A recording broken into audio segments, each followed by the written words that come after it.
In this video, we will explore some easy steps, some easy techniques that how to find inverse of a given function.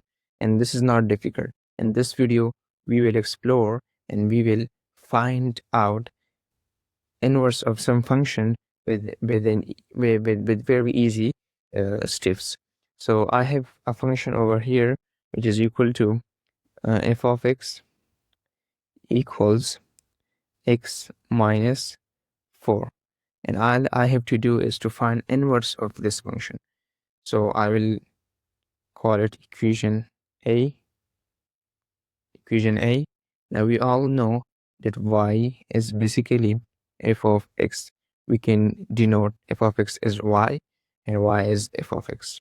Now I need inverse, not the function itself.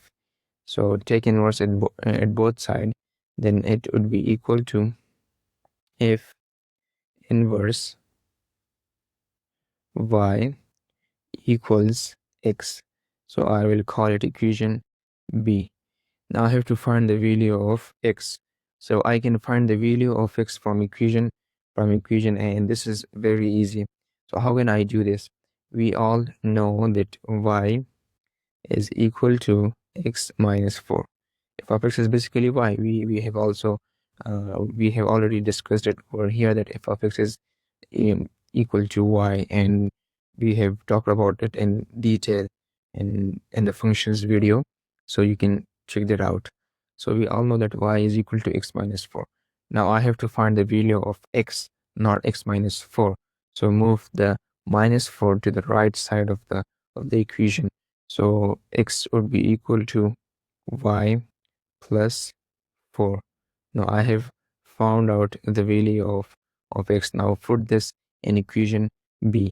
So if I put this in equation B, it would be basically equal to f inverse y equals y plus 4.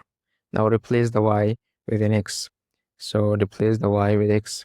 So it would be equal to f inverse y equals x plus 4.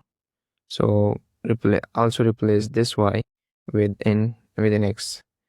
Replace this y with an x. So the final equation would be, the final inverse function would be f inverse x equals x plus 4.